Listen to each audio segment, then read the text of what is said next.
As we get up with we are presented by Freestyle Libre. We proudly present Alex Smith in this morning. Delighted to have you. And Adam Schefter has a request. Greeny, I got to see these highlights of the Giants-Broncos game because I need to see it again to fully understand exactly what happened. And even then, I don't know that well. We got to try and process the craziest fourth quarter. This is not an overstatement, maybe in football history.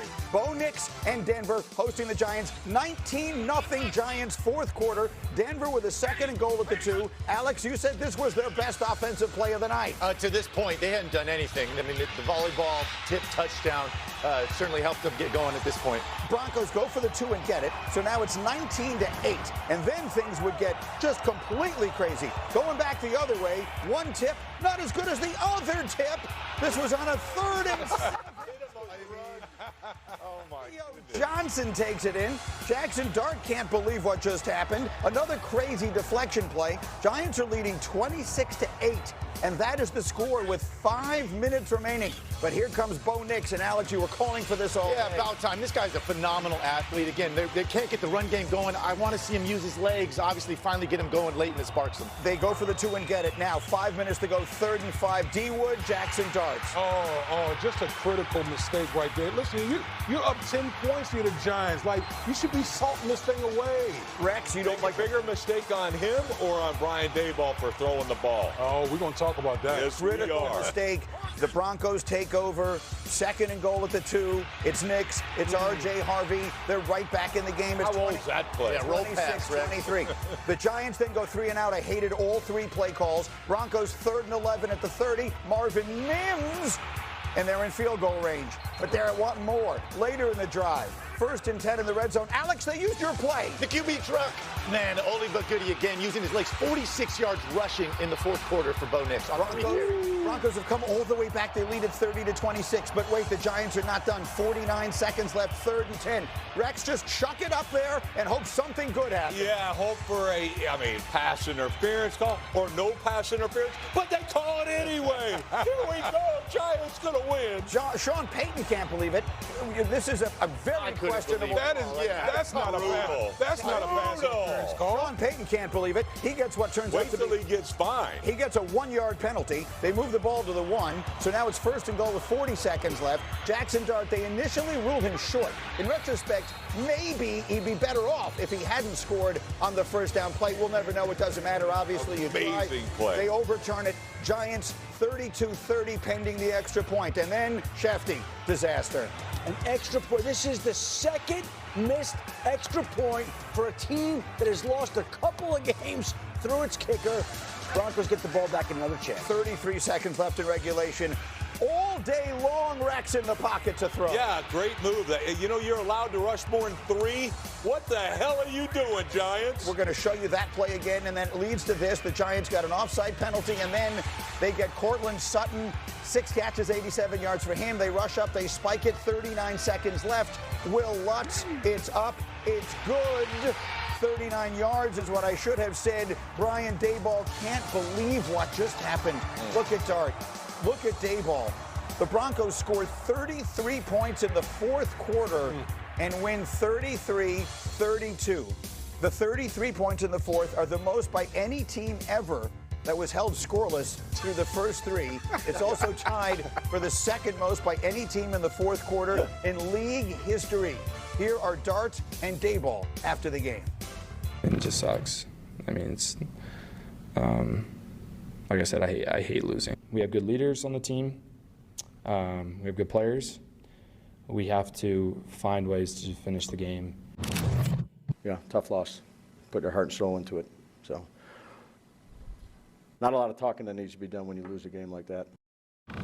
Coach, I beg to differ. There is a lot of talking. A lot of talking that needs to be done after a game like that. And Rex, look, give credit to the Broncos. They came all the way back and they found a way to win, and that is great. But you cannot lose a game like that without contributing to it. There's no way in the world the Broncos win that game if the Giants don't give it to them. And if you were to sum up the different ways the Giants screwed that thing up, how would you do it? I would say all of the above, because it took every disaster move that you did to contribute to this to this game. There's no way in hell you're going to lose this game. Right. Absolutely not. And we'll point to the interception, right? Let's start with that. Right here. Let's start with it. Okay, yeah, obviously a horrible play by a rookie. Why the hell is the rookie in this situation?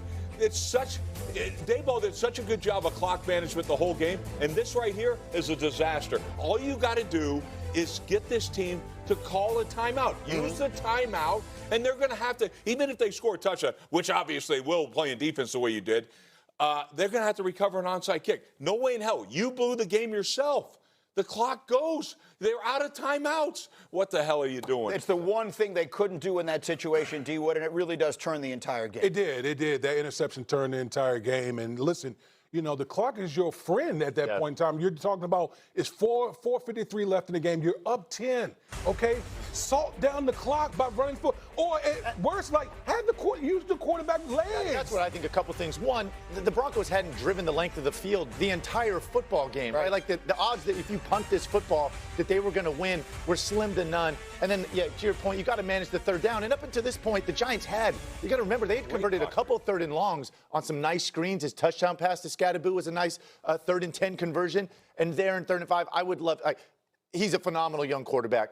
Like, let him use his legs at that point. I would have loved to see the QB truck there. Yeah. Let this guy get on the edge and go make a play for the first down. So there's that play. And then after the game was over, Brian Burns of the Giants in particular, one of their many pass rushers, was extremely frustrated about the defensive strategy on that final sequence. So for those of you who didn't see it, after the Giants get that touchdown from Jackson Dart, they have good coverage on the kickoff. So Denver is pinned pretty deep in their territory. And then comes this play. And we'll show it. Alex, explain to everyone what they're seeing on this play here. Yeah, I mean, listen, it's desperation, right? But you know right away, look, there's 3 down linemen, which, I mean, as a quarterback, it's drop 8. You know you're going to have a bunch of time. Look how relaxed Bo Nix is. Look at it. I mean, 5-step drop from the gun, 2 hitches. This is the best pocket he saw all day. They threw the ball 50-plus times. He never saw a pocket that looked like this, and it was on the most important play of the game. Rex, you are one of the great defensive coaches in the history of the sport. What is that defensive philosophy, and why are they in it? Well, it's dog poop. All right, I'm going to tell you right now. Look, this is absolutely absurd. Go get the sucker. All right? He can't. You want to limit the time that he has to throw the ball. Alex, you're right. Look at that clean pocket. What did Sean Payton do? So he's got his 5 linemen, and he has 2 chips. Why? We got to protect the quarterback to get the ball down the field. You got to be thinking the exact opposite. Of course, the difference is I'm a damn winner. I'm going to go kick your ass. I'm not going to just let you go and take it from me. They made him take it from me. And Burns, did you see him after the game? Yeah, super frustrated. Yeah. Absolutely, and he's right. Well, he should have said, no, man, forget it. We never heard you. We're going to come after this guy. Rex, you know, the scared money doesn't make any money. Absolutely. And so when you have that type of front, why in the hell would you go to a prevent defense with 3 guys rushing the quarterback? I don't care how good your defense is. If you're giving a quarterback 3, 4 seconds to throw the ball, he's going to find somebody in your defense. Woody, to your point, the biggest strength of the entire Giants football team are their pass rushers. Right. Let's be very clear. They got 4 guys that can get after the quarterback. Like, let them do what they do best. Instead, you're dropping them into coverage, right? Your back end unit isn't your featured strength. Like, this is common sense. Right. I mean, I think at this point, again, let these guys eat, right? You earn the right to rush the passer. We talk about all the time. This is the opportunity right here. That's why you pay those guys. That's why, I mean, all the capital you put in that front. Now it's time to go. Close the game out. We saw Micah Parsons. We're going to show him later. Yes. He closed it out. The disappointing part is the Giants played up until the 4th quarter a great game. Great game. The Giants have a lot of talent. The Giants should be in the thick of the playoff race with the roster they've built, with the swag the quarterback has brought to the team, and instead they have another heartbreaking, crushing, deflating loss. This is a historic loss. Right. This is a loss, the likes of which when Herm Edwards returned a fumble after the Giants fumble with Joe Pisarcik. This is that kind of loss that you will always remember. If you think back to the 1970 merger, there have been 2 times in almost 3,700 games that a team has overcome a 19-point 4th quarter deficit. One was Peyton Manning on Monday Night Football against the Tampa Bay Buccaneers. You don't forget it.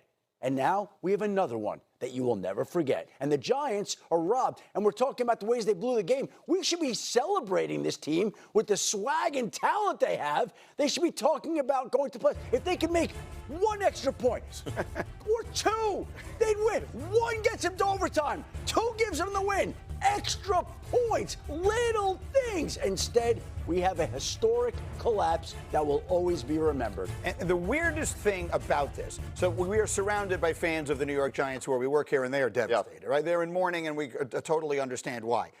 Those of us who are not as emotionally invested in it, I emerged from that game feeling better about the Giants than I have at any point, and as long as I can remember. Yeah. They've got guys, they kept fighting. That kid Jackson Dart, look, he makes the critical mistake. Rookies make mistakes. To your point, maybe they shouldn't have put him in a position to make it, but he brings them back anyway. Yeah. I mean, the Giants have good players. You're right. They should be better than their record is right now. Greeny, I couldn't agree more. I mean, listen, as someone that's not invested in the Giants organization, I know Giants fans are hurting all over the country this morning. I still feel really good about this football team. Going into Denver is a tough place to play. This is a really good defensive unit. You found a quarterback, right, at this point, I think, that can play football. I mean, this guy's got a very bright future. But this is a formula, to Shefty's point, that can win right now. I mean, nobody wants to play this defensive front. Brian Burns is a werewolf up front, right? Dexter Lawrence, like, they got a bunch of guys that can get after you. They can run the football, right? Jackson Dart can make plays situationally, even as a rookie with his athleticism. Like, this is a formula that works and should be in the contention. Conversation should be about them displacing the Commanders and being in the thick of the playoff race and having the quarterback and moving forward. And instead, they found a way to lose the game. And now they've got 5 losses. Right. They might make a playoff push, but the playoffs were there for them. Even in a year where they lost their best player in Malik Reed. It's a lost opportunity, self-inflicted. Self-inflicted for sure, but it's the mentality is why this team's going to be at home and watching teams that aren't as good as them. Because they coached not to lose. Yeah, and they're just, they're like, no offense, but they play with no guts, all right, on defense. Like, the best unit should be your defense. Right. And when you put us out there with a lead, it's over. Game, set, match. Instead, they're like, let's just play back and please don't lose. Please don't beat us. Please don't beat us. That's where it begins. It was one of the worst losses we've ever seen for the Broncos. It's obviously a huge shot in the arm.